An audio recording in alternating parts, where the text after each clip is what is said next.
Welcome back, everyone, to our chapter book read-along of The Witches by Roald Dahl.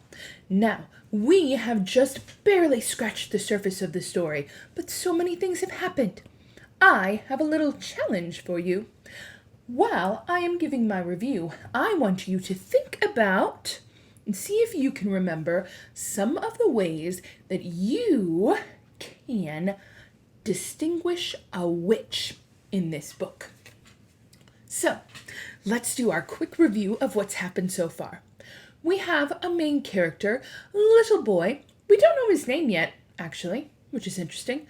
But he lives in England, and he lived with his mother and father. Sadly, they passed away in a car accident, and he moved in with his beloved grandmother, who he calls Grandmama, who lives in Norway.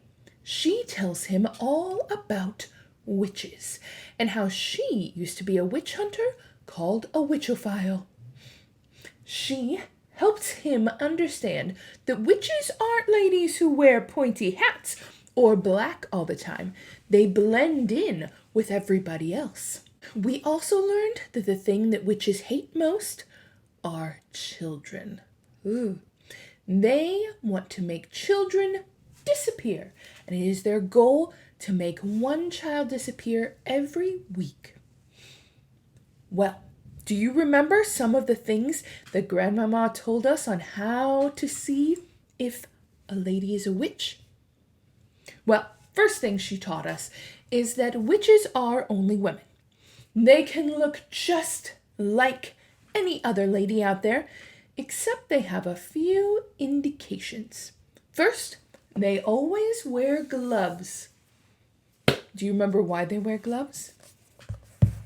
Because they have scary claws. They don't just have nails. They have long, cat-like claws on their fingers. Also, they all wear wigs because every witch is bald. Another indicator is their eyes. Do you remember what's different about a witch's eyes? They don't have a pupil in them. The black spot in the middle of your eye, apparently, if you look into it, it looks like fire or fire and ice dancing. Also, witches have no toes. Weird. They just don't have toes. So I guess you have to ask ladies to take their shoes off? I don't know. The last thing that Grandmama taught us is that witches' spit is blue. Blue spit. Like it looks like ink. So, the little boy was told to look for ladies who itch their hair, wear gloves all year round, even if it's cold or hot outside. They have blue tinted teeth and maybe look extra uncomfortable in their shoes. Well, good luck to this little boy. But let's see what happens next in our story, The Witches by Roald Dahl. Enjoy! Chapter 4, The Grand High Witch. The next day, a man in a black suit arrived at the house carrying a briefcase, and he held a long conversation with my grandmother in the living room. I was not allowed in while he was there, but when at last he went away, my grandmother came in to me, walking very slowly and looking very sad. "That man was reading me your father's will," she said.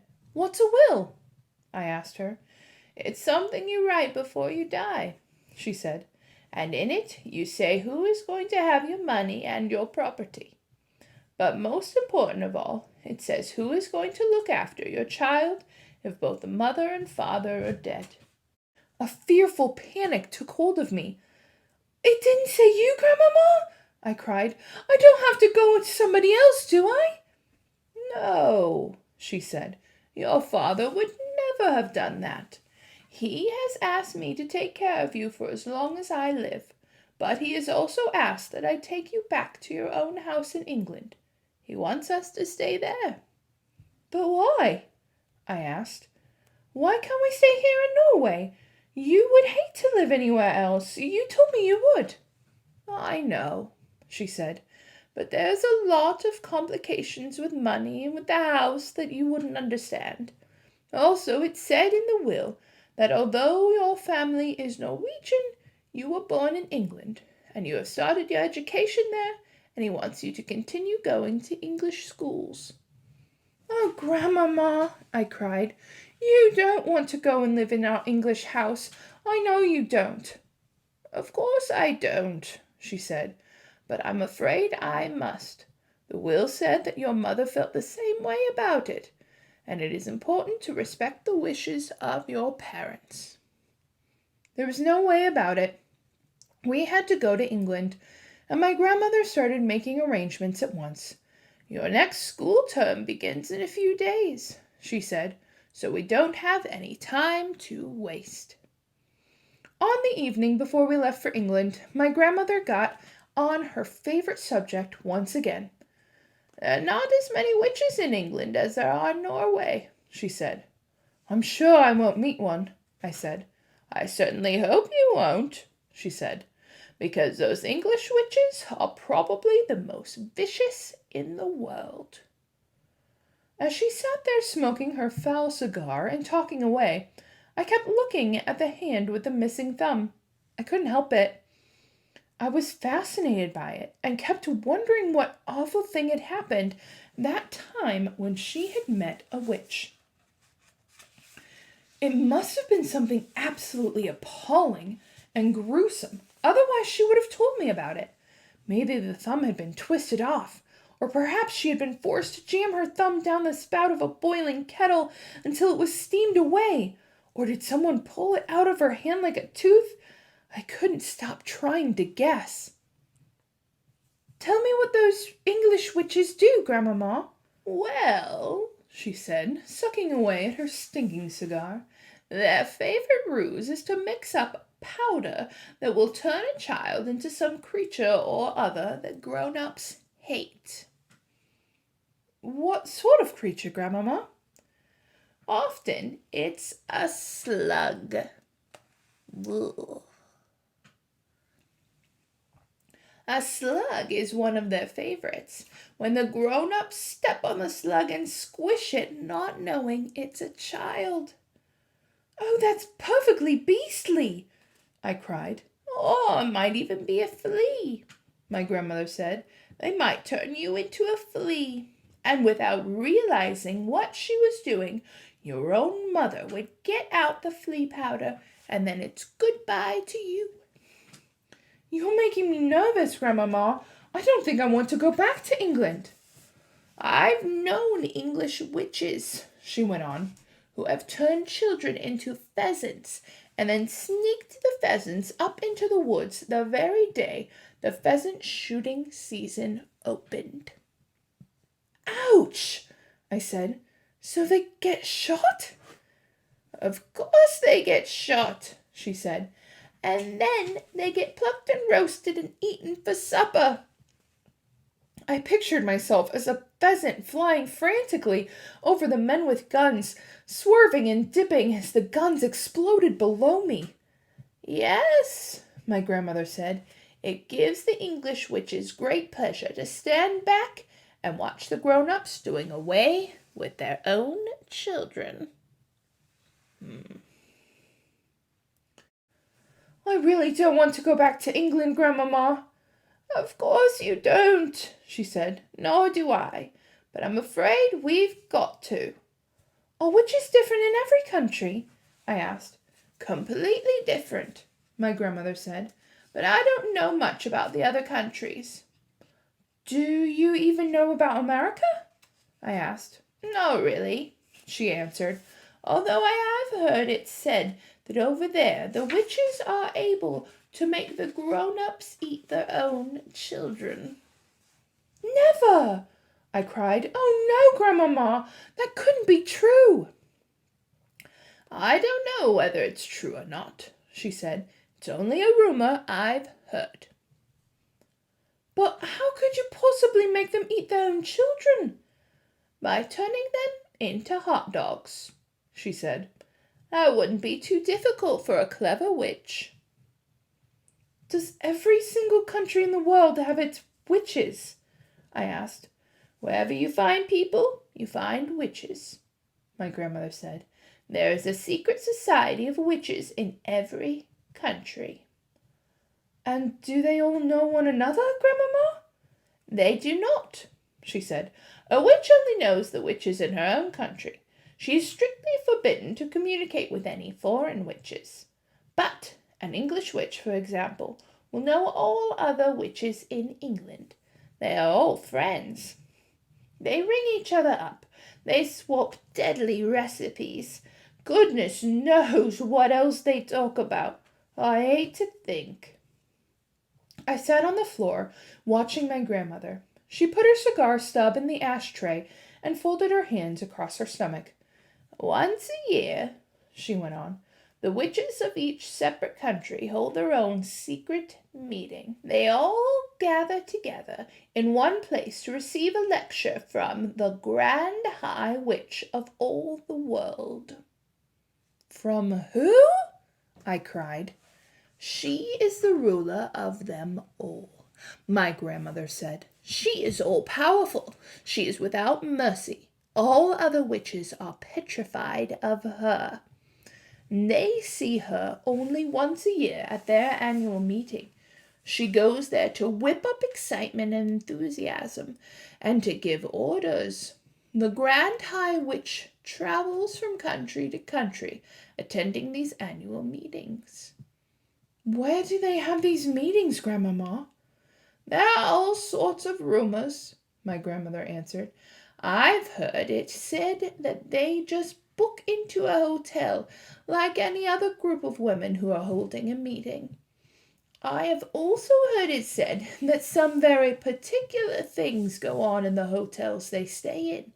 It is rumored that the beds are never slept in, that there are burn marks on the bedroom carpets, that toads are discovered in the bathtubs, and that down in the kitchen the cook once found a baby crocodile swimming in his saucepan of soup."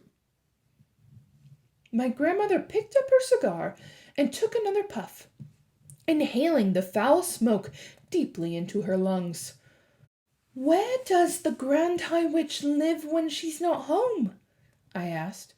"Nobody knows," my grandmother said. "If we knew that, then she could be rooted out and destroyed. Witchophiles all over the world have spent their lives trying to discover the secret headquarters of the Grand High Witch." "What's a witchophile, Grandmama?" "A person who studies witches and knows a lot about them," my grandmother said. "Are you a witchophile, Grandmama?" "I am a retired witchophile," she said. "I am too old to be active any longer. But when I was younger, I traveled all over the globe trying to track down the Grand High Witch. I never came even close to succeeding." "Is she rich?" I asked. "She's rolling," my grandmother said. "Simply rolling in money. Rumor has it that there is a machine in her headquarters which is exactly like the machine the government uses to print banknotes you and I use. After all, banknotes are only bits of paper with special designs and pictures on them. Anyone can make them who has the right machine and the right paper. My guess is the Grand High Witch makes all the money she wants, and she dishes it out to witches everywhere." "What about foreign money?" I asked. "Those machines can make Chinese money if they want to," my grandmother said. "It's only a question of pressing the right button." "But, Grandmama," I said, "if nobody has ever seen the Grand High Witch, how can you be sure she exists?" My grandmother gave me a long and very severe look. "Nobody has ever seen the devil," she said, "but we know he exists." The next morning we sailed for England, and soon I was back in the old family house in Kent, but this time with only my grandmother to look after me. Then the Easter term began, and every weekday I went to school, and everything seemed to be back to normal again. Now at the bottom of our garden there was an enormous conker tree, and high up in its branches Timmy, my best friend, and I had started to build a magnificent tree house. We were able to work on it only on weekends, but we were getting along just fine. We had begun with the floor, which we built by laying wide planks between two quite far apart branches and nailing them down. Within a month, we had finished the floor. Then we constructed a wooden railing around the floor, which left only the roof to build. The roof was the difficult bit. One Saturday afternoon, when Timmy was down with the flu, I decided to make a start on the roof by myself. It was lovely being high up there in the conker tree, all alone with the pale young leaves coming out everywhere around me. It was like being in a big green cave. And the height made it extra exciting. My grandmother had told me that if I fell, I would break my leg, and every time I looked down, I got a tingle along my spine. I worked away, nailing the first plank on the roof. Then suddenly, out of the corner of my eye, I caught the sight of a woman standing immediately below me. She was looking up at me and smiling in the most particular way. When most people smile, their lips go out sideways.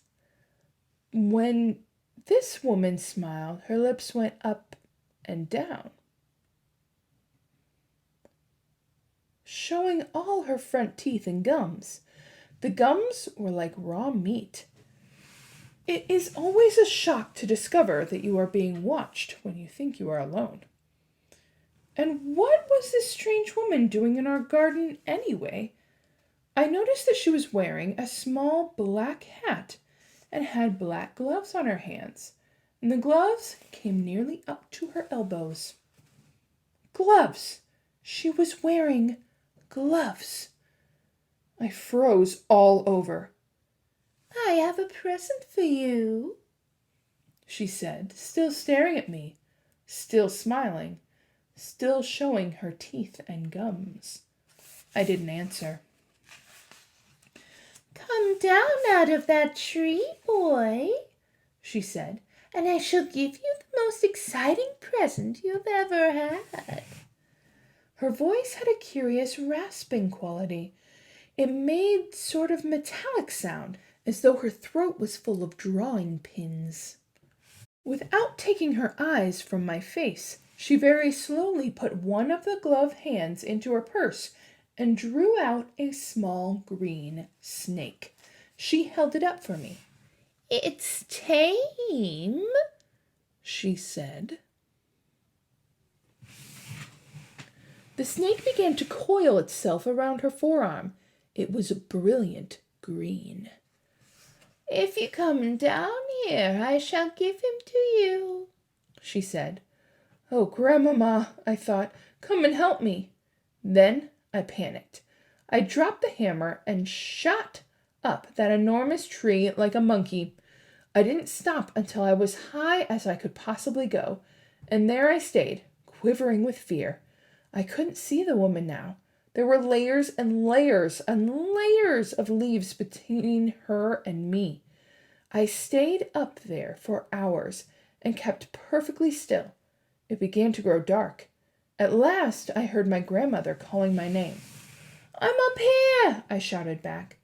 Come down at once, she called. It's past supper time.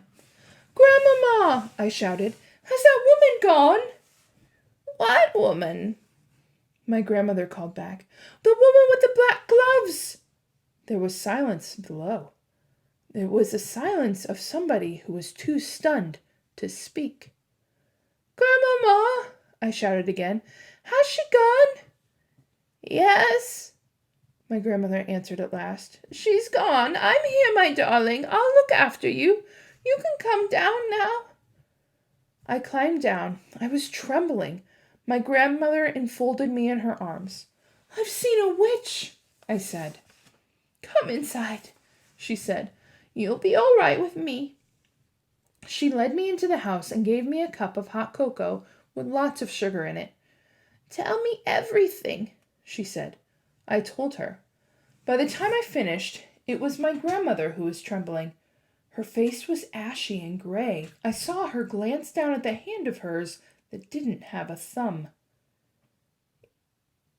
You know what this means? She said. It means that there is one of them in our district. From now on, I'm not letting you walk alone to school. Do you think she'll come after me specifically? I asked. No, she said. I doubt that. One child is as good as any of the others. It's hardly surprising that after that I became a very witch-conscious boy. If I happened to be alone on the road and saw a woman approaching who was wearing gloves, I would quickly skip over to the other side. As the weather remained pretty cold during that whole month, nearly everybody was wearing gloves. Curiously enough, though, I never saw the woman with the green snake again. That was my first witch, but it wasn't my last. Chapter 5. Summer Holidays. The Easter holiday came and went, and the summer term began at school.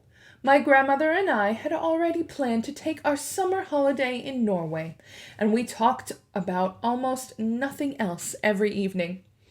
She had booked a cabin for each of us on the boat from Newcastle to Oslo at the earliest possible moment after my school broke up. And from Oslo, she was going to take me to a place she knew down on the south coast, near Ardenal, where she had spent her own summer holidays as a child nearly 80 years ago. All day long, she said, my brother and I were out on the rowing boat. The whole coast is dotted with tiny islands, and there's nobody on them. We used to explore them and dive into the sea off the lovely smooth granite rocks. And sometimes on the way out, we would drop the anchor and fish for cod and whiting. And if we caught anything, we would build a fire on an island and fry the fish in the pan for our lunch. There is no finer fish in the world than an absolutely fresh cod. What did you use for bait, Grandmama, when you were fishing? I asked. Mussels, she said. Everyone uses mussels for bait in Norway.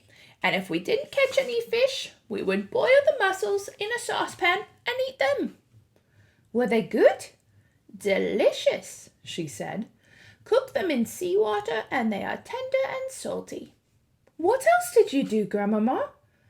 We used to row out and wave to the shrimp boats on their way home, and they would stop and give us a handful of shrimps each. The shrimps were still warm from having been just cooked, and we would sit in the rowing boat peeling them and gobbling them up. The head was the best part. The head? I said. You squeeze the head between your teeth and suck out the inside. It's marvelous. You and I will be doing all those things this summer, my darling, she said. Grandmama, I said, I can't wait.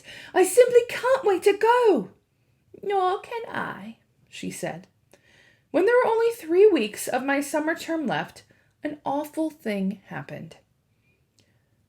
My grandmother got pneumonia. She became very ill, and a trained nurse moved into the house to look after her. The doctor explained to me that pneumonia is not normally a dangerous illness nowadays because of penicillin, but when a person is more than 80 years old, as my grandmother was, then it was a very dangerous illness indeed.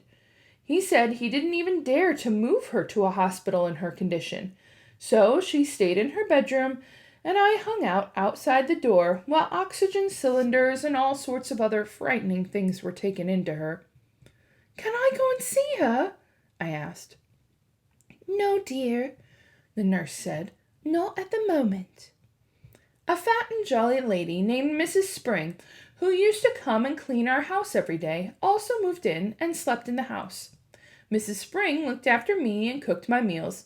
I liked her very much, but she wasn't a patch on my grandmother for telling stories. One evening, about 10 days later, the doctor came downstairs and said to me, "You can go in and see her now, but only for a short time. She's been asking for you." I flew up the stairs and burst into my grandmother's room and threw myself into her arms. "Hey there," the nurse said. "Be careful with her." "Will you be all right now, Grandmama?" I asked. "The worst is over," she said. "I'll soon be up again." "Will she?" I asked the nurse. "Oh, yes," the nurse answered, smiling. "She told us she simply had to get better because she had to look after you." I gave her another hug. "They won't let me have a cigar," she said, "but you wait till they're gone." "She's a tough old bird," the nurse said.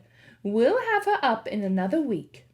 The nurse was right. Within a week, my grandmother was thumping around the house with her gold-topped cane and interfering with Mrs. Spring's cooking.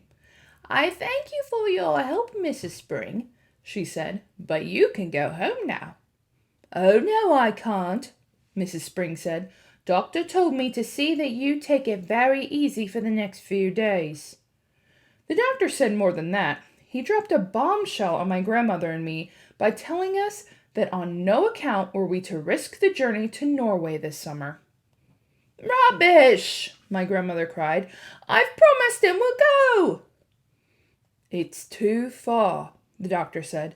"It would be very dangerous. But I'll tell you what you can do. You can take your grandson to a nice hotel on the south coast of England instead. The sea air is just what you need." "Oh, no," I said. "Do you want your grandmother to die?" the doctor asked me. "Never," I said. "Then don't let her go on a long journey this summer. She's not yet strong enough. And stop her smoking those vile black cigars." In the end, the doctor had his way about the holiday, but not about the cigars. Rooms were booked for us in a place called the Hotel Magnificent in the famous seaside town of Bournemouth. Bournemouth, my grandmother told me, was full of old people just like herself. They retired there by the thousands because the air was so bracing and healthy it kept them, so they believed, alive for a few extra years. "Does it?" I asked. "Of course not," she said. "It's Tommy Root, but just for once I think we've got to obey the doctor." Soon after that, my grandmother and I took the train to Bournemouth and settled into the Hotel Magnificent. It was an enormous white building on the seafront, and it looked to me like a pretty boring place to spend a summer holiday in. I had my own separate room, but there was a door connecting my room with my grandmother's room, so that we could visit each other without going into the corridor. Just before we left for Bournemouth, my grandmother had given me, as consolation, a present of 2 white mice in a little cage, and of course I took them with me. They were terrific fun, those mice. I called them William and Mary.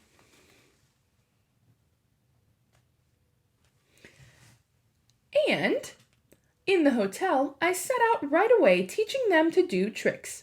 The first trick I taught them was to creep up the sleeve of my jacket and come out at my neck.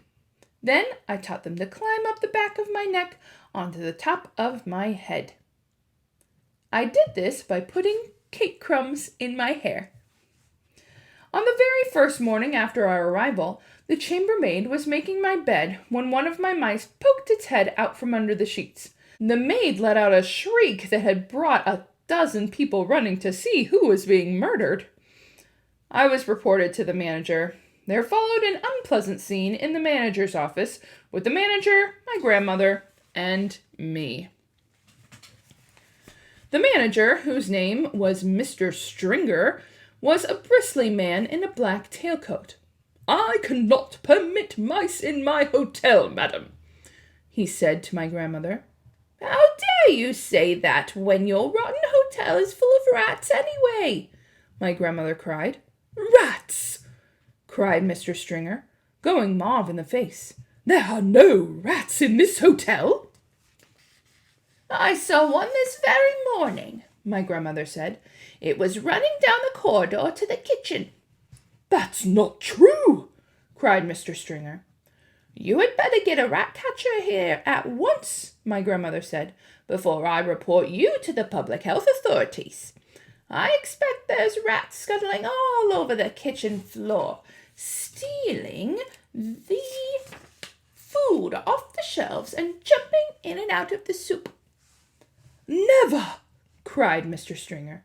"No wonder my breakfast toast was all nibbled around the edges this morning," my grandmother went on relentlessly.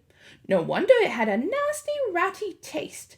If you're not careful, the health people will be ordering the entire hotel to be closed before everyone gets typhoid fever." "You're not being serious, madam," Mr. Stringer said. "I was never more serious in my life," my grandmother said. "Are you or are you not going to allow my grandson to keep his white mice in his room?"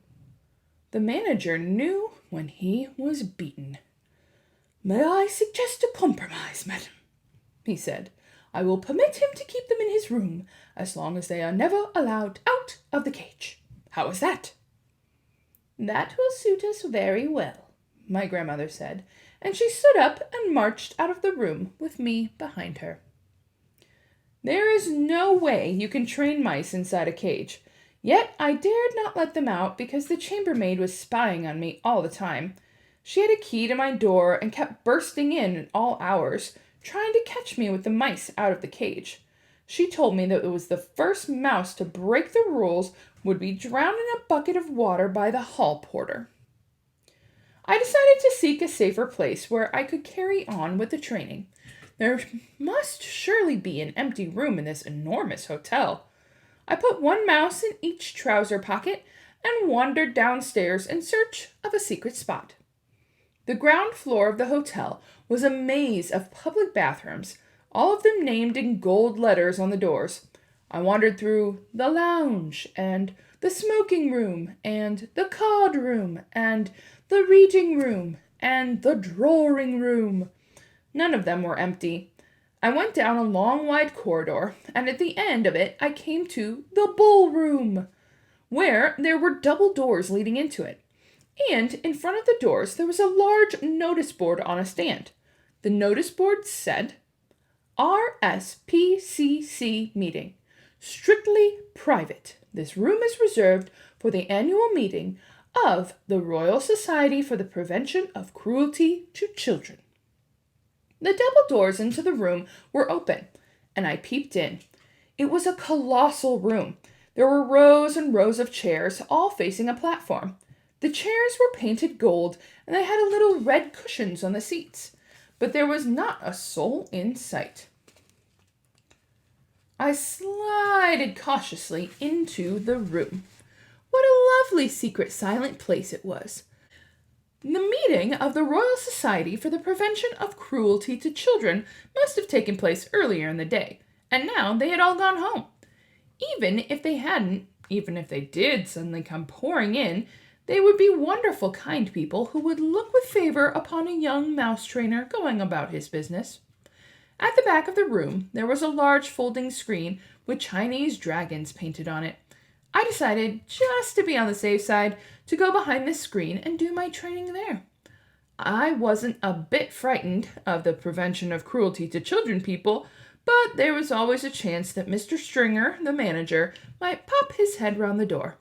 If he saw the mice, the poor things would be in the hall porter's bucket of water before I could shout stop.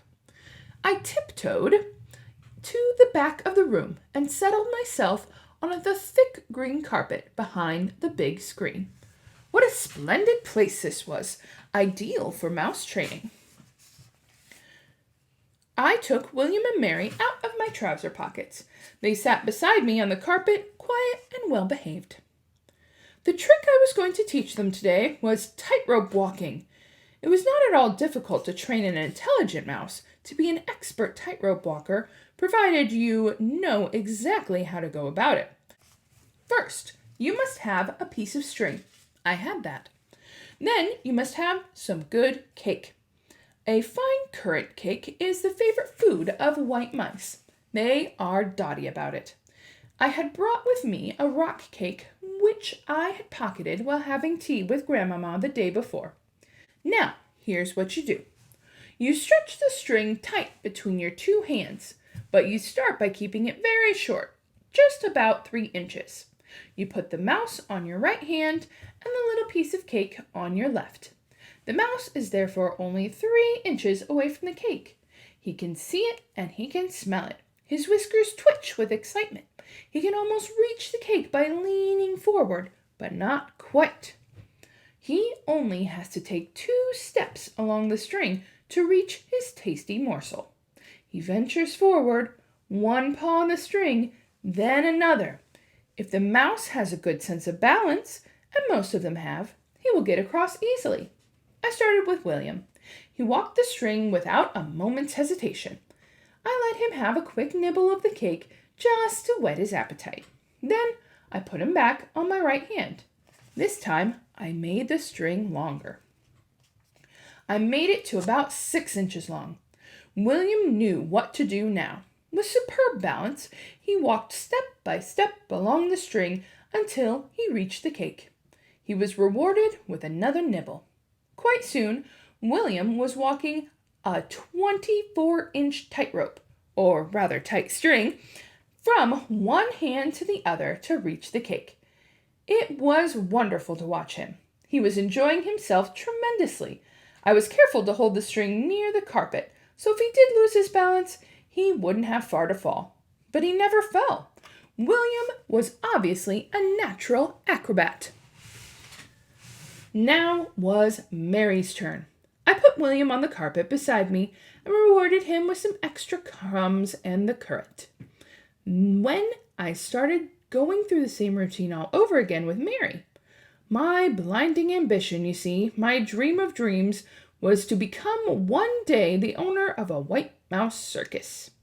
I would have a small stage with red curtains in front of it, and when the curtains were drawn apart, the audience would see my world-famous performing mice walking on tightropes, swinging from trapezes, turning somersaults in the air, bouncing on trampolines, and all the rest of it. I would have a white mouse riding on a white rat. The rats would gallop furiously around and around the stage. I was beginning to picture myself traveling first class all over the globe with my famous white mouse circus and performing before all the crowned heads of Europe. I was about halfway through Mary's training when suddenly I heard voices outside the ballroom door. The sound grew louder. It swelled into a great babble of speech from many throats. I recognized the voice of the awful hotel manager, Mr. Stringer. Help, I thought. But thank heavens for the big screen. I crouched behind it and peered through the crack between the 2 folding sections. I could see the entire length and width of the ballroom without anyone seeing me.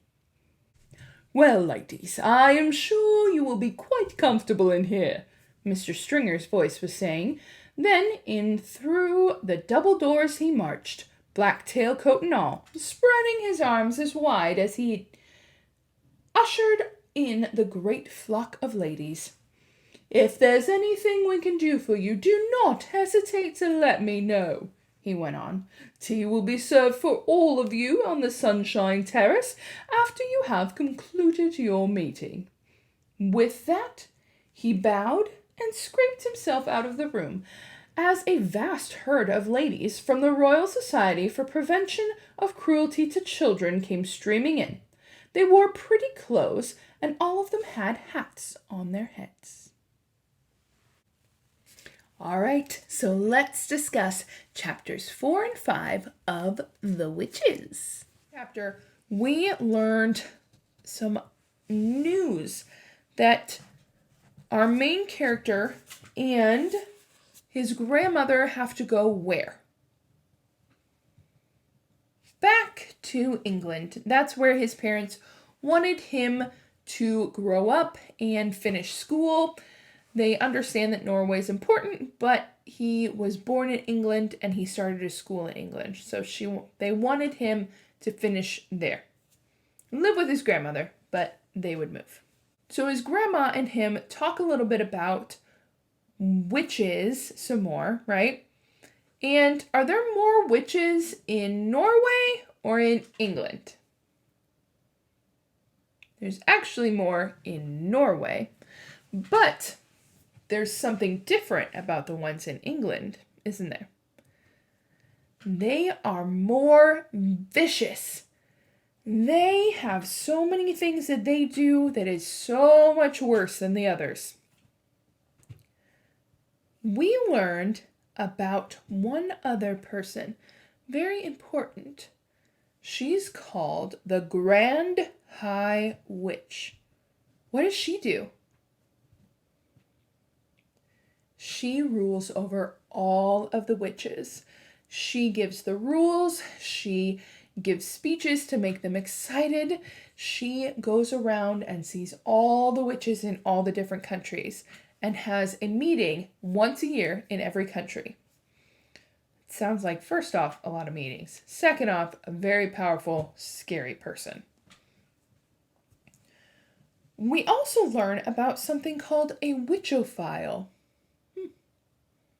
What is a witchophile? It's someone who studies witches and tries to hunt down the Grand High Witch. What did Grandmama used to do?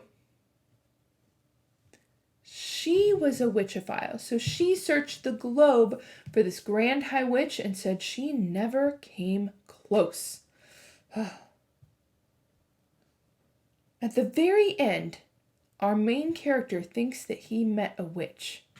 What gave the impression that he did meet a witch? Well, she was kind of smiling funny. So when a regular person smiles, it comes across. The way he described it is it was like up and down. So like cheesing. Looks more like a grimace, right? Like, than a smile. So she was doing that oddly with her face. She was wearing gloves when it was hot outside. And she was trying to get our main character to come with her and take this very creepy gift, a snake that just came out of nowhere, and come with her. So, I think he had a very good idea and ran up the rest of the tree to stay away from that scary woman. But he survived and went back in with his grandmama, and she's taking care of him. So let's talk about Chapter 5, Summer Holidays. What are our main character and grandmama's plans for the summer? They are going to go to Norway and go to the ocean. They've been talking about it for weeks and weeks, and they're so excited. But something happens that changes their plans. What happens? Grandmama gets sick, doesn't she? She gets pneumonia, and she's an older lady, so it kind of wiped her out. It made her very tired, and it took her a while to get feeling better, right? So what does the doctor say they have to do? Change their plans. Grandmama's not strong enough yet to go on a full trip all the way to Norway. So she and our main character find a little place by the seaside in England and get a hotel and stay there. The exact name of the town is Bournemouth. And the hotel magnificent. What does Grandmama get our main character to make him feel a little bit better? He gets 2 little white mice as pets. Now, I personally am not a big fan of mice, but they can be very cute, and he is going to train his mice. Do you think it would be hard to train mice to do tricks? Well, if they're motivated by food, I bet they'll do a lot of things. And that's how he got them to do it, didn't he? Now, he is hiding in a spot that a certain group is supposed to be meeting. Do you remember what the group is called? The Royal Society for the Prevention of Cruelty to Children. Right.